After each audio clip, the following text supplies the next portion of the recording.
बिस्मिल्लाहिर्रहमानिर्रहीम। अस्सलाम वालेकुम नाज़रीन, मैं हूं अमाद मजीद। आप देख रहे हैं यूट्यूब चैनल। आज की बड़ी खबरें लेकर आपके खिदमत में हाजिर हूं। बड़ी खबर, बड़ी गिरफ्तारी, मुस्लिम लीग नून की बड़ी विकेट गिर गई। वजूहात क्या है, क्यों नून लीग से उस शख्स ने राहें जुदा कर ली। इमरान खान साहब को आज बड़ा रिलीफ मिला है। इमरान खान की जमानत मंजूर हो चुकी है। कौन से मुकदमात में इमरान खान साहब को रिलीफ मिला है, क्या ये है खबर। और इसके अलावा शाह महमूद कुरैशी साहब को भी बड़ा रिलीफ मिला है। और इसके अलावा यहाँ पर एक बड़ी खबर इमरान खान साहब की जो गैर शरी यहाँ पर गैर शरी जो निकाह है उस हवाले से चंद अहम तरीन खबरें कोर्ट से सामने आई हैं। वो खबरें क्या हैं और आज की बड़ी खबरें क्या हैं, इस वीडियो में आपके साथ शेयर करूंगा। लेकिन ये खबरें और खबरों की तफसीलात शेयर करने से पहले, आगे बढ़ने से पहले रिक्वेस्ट करूंगा कि इस वीडियो को लाइक कीजिएगा, चैनल सब्सक्राइब कीजिएगा, साल नोटिफिकेशन बटन दबाइएगा ताकि जो आने वाले वीडियोस हैं आप उनको मिस ना कर सकें। खबरों का बाकायदा आगाज करता हूं इमरान खान साहब का गैर शरई निकाह केस के। इमरान खान ने बुशरा बीबी के साथ दौरान इद्दत निकाह किया। इसके ऊपर उनके साबका शोहर जो है खावर मानी का, उन्होंने इमरान खान साहब के ऊपर और बुशरा बीबी के ऊपर संगीन इल्जामात आयद किए थे और कहानियां सुनाई थी जाकर कोर्ट में। तो आज कोर्ट की जानब से, जज की जानब से काफी ज्यादा सख्त रिमार्क सामने आए हैं और वो कहते हैं देखें, हमें कहानियां ना बताएं, हमें कहानियां ना सुनाएं। अदालत यहाँ पर कहानियां सुनने के लिए नहीं बल्कि कानून सुनने के लिए बैठी हुई है। तो हमें कानून बताएं कि कानून क्या कहता है। आप कहानियां सुना रहे हैं, हम आपसे पूछते कुछ है, आप हमें जवाब कुछ और देते हैं। इससे पहले जब इमरान साहब के ऊपर यह केस बना था तो जो पहला दरखास्त गुजार था तो उसने अपनी दरखास्त वापस कर दी थी और जब उसने वापस ली थी तो ये केस तकरीबन खत्म हो गया था। लेकिन फिर बुशरा बीबी के जो साबका शोहर खावर मानिका है, उन्होंने दोबारा दरखास्त जमा करवाई थी। तो उसके ऊपर अब कोर्ट में फैसला महफूज हो चुका है कि क्या ये दरखास्त काबिल समात है या नहीं। अब ये केस, इस केस के ऊपर फैसला आएगा, दरखास्त काबिल समात करार पाती है या नहीं पाती है, ये अदालत फैसला सुनाएगी। लेकिन मेरी नजर में, जो मेरी जाती राय है, चाहे तहरीक इंसाफ हो, चाहे मुस्लिम लीग नून हो या पीपल्स पार्टी हो, इसमें जब भी इनके खानदान के ऊपर या इनकी जाती जो जिंदगी है उसके ऊपर हमें तनकीद नहीं करनी चाहिए बल्कि सियासत के ऊपर तनकीद करनी चाहिए और तमाम जमातों को इस चीज के ऊपर यकीन रखना चाहिए और सिर्फ सियासी हद तक एक दूसरे को, सियासी मुखालफिनों को सियासत में हराना चाहिए, ना कि जाती जिंदगियों में लोगों के घुसना चाहिए। ये मेरी पर्सनल राय है। बढ़ते अगली खबर की जाने, इमरान खान और शाह महमूद कुरैशी साहब को रिलीफ मिला है। इनके ऊपर 2 मुकदमात है जो कि दीगर थानों में दर्ज थे। तो अदालत ने इनकी जमानत मंजूर कर ली है और अदालत में जब ये केस चल रहा था तो अदालत में जो इमरान साहब के वकला हैं वो कहते हैं कि जब एहतजाज हो रहा था, जब एहतजाज जोरों के ऊपर था, तो वहां पर ना शाह महमूद कुरैशी थे ना इमरान खान साहब थे, तो वो वहां पर फिजिकली मौजूद नहीं थे, ना फिजिकली मौजूद थे और ना ही इन्होंने ये कहा था कि इस तरह के एहतजाज किए जाएं। तो अदालत में जब यह मौकफ इमरान साहब के वकला ने अपनाया तो दूसरी जानब से जो इमरान खान साहब के मुखालफिन है उन्होंने ये मौका इख्तियार किया कि ये जो कुछ एहतजाज हुआ है ये इमरान साहब ने ही करवाया। तो लिहाजा वकीलों के दलाइल सुनने के बाद अदालत ने शाह महमूद कुरैशी और इमरान साहब के 2 मुकदमात में उनको रिलीफ दे दिया है और उनकी जमानत मंजूर कर ली है। लेकिन ये केस इलाका केस है, साइफर केस, अभी वो रुका हुआ है।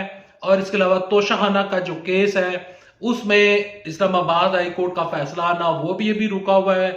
और इसके अलावा इमरान साहब के जो तौहीन इलेक्शन कमीशन केस है वो भी रुका हुआ है। और इसके अलावा गैर शरई निकाह का केस आपके साथ में डिस्कस कर चुका हूं और इमरान साहब के ऊपर अलकादर ट्रस्ट का केस भी रुका हुआ है। अगली खबर की जानब बढ़ते हैं। अगली खबर कुछ यूं है कि खदीजा शाह को दोबारा कोयटा पुलिस ने गिरफ्तार कर लिया है। इससे पहले खदीजा शाह साहिबा को नजरबंद किया गया था और उनकी नजरबंदी जैसे ही खत्म हुई तो कोयटा पुलिस ने उनको गिरफ्तार भी किया है और साथ में उनका 2 रोजा राहदारी रिमांड मंजूर कर लिया है और अब वो कोयटा पुलिस के हवाले है।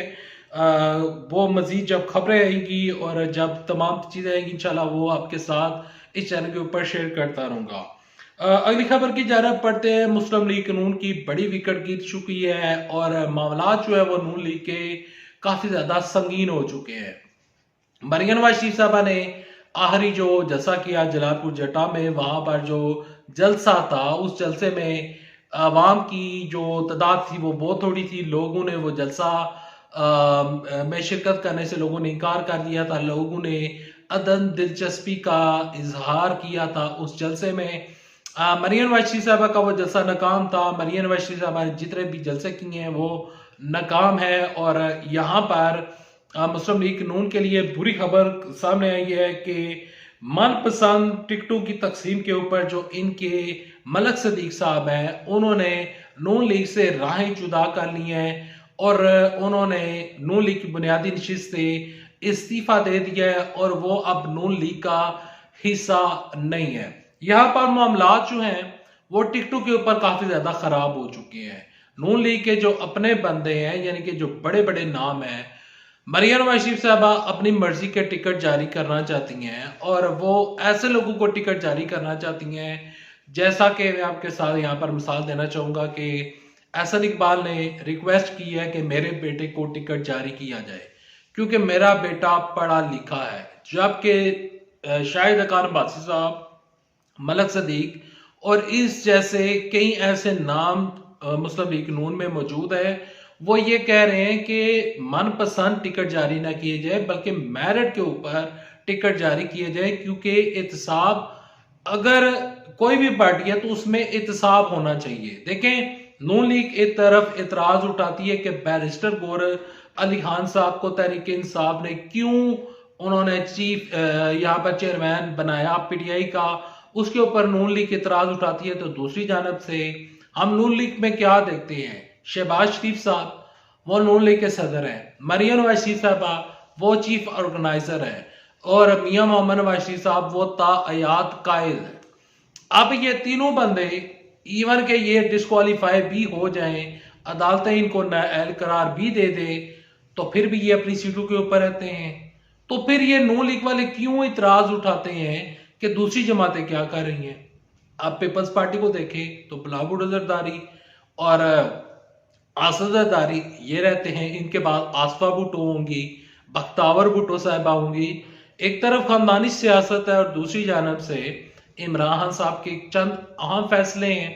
इमरान साहब ने अपॉइंट किया था बैरिस्टर गौहर अली खान को, उसके ऊपर नून लीग एतराज उठा रही है। तो दूसरी जानब से ये एतराज भी आ सकता है कि आप मोरूसी सियासत के ऊपर बिलीव रखते हैं। अब नून लीग के अपने ही बंदे इनका साथ छोड़कर जा रहे हैं। शाहिद खान अब्बासी साहब कहते हैं मैं नून लीग के टिकट से इलेक्शन नहीं लड़ूंगा बल्कि मैं तो इलेक्शन ही नहीं लड़ूंगा। अब मलक सदीक साहब भी लादा हो चुके हैं, मिफ्ता इस्माइल साहब भी वही लादा है, दानियाल अजीज साहब वही लादा है। मरियम नवाज शरीफ साहब जलसा करने जाती हैं, अवाम नहीं आती। नवाज शरीफ साहब जलसा कर नहीं रहे हैं, शहबाज शरीफ वो भी एक कमरे में बैठ गए हैं।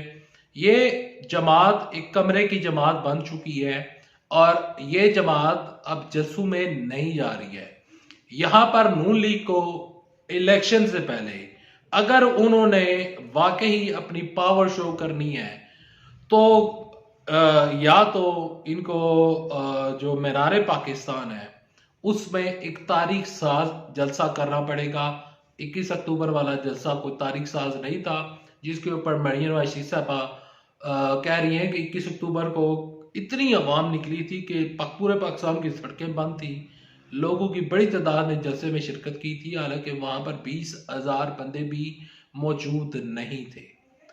अगर मीनार पाकिस्तान में ये जमात मुस्लिम लीग नून वहां पर 3 से 4 लाख बंदा इकट्ठा कर ले तो मैं ये कहने पर मजबूर हो जाऊंगा कि नून लीग जो कि इनका पंजाब इनका अपना गढ़ है वहां से ये लोग इलेक्शन जीत जाएंगे। लेकिन नून लीग के हाथ से पंजाब भी निकल चुका है और पाकिस्तान की अवाम की बड़ी तादाद नून लीग का साथ देने के लिए राजी नहीं है। Thanks for watching this video. Next video तक के लिए दे इजाजत।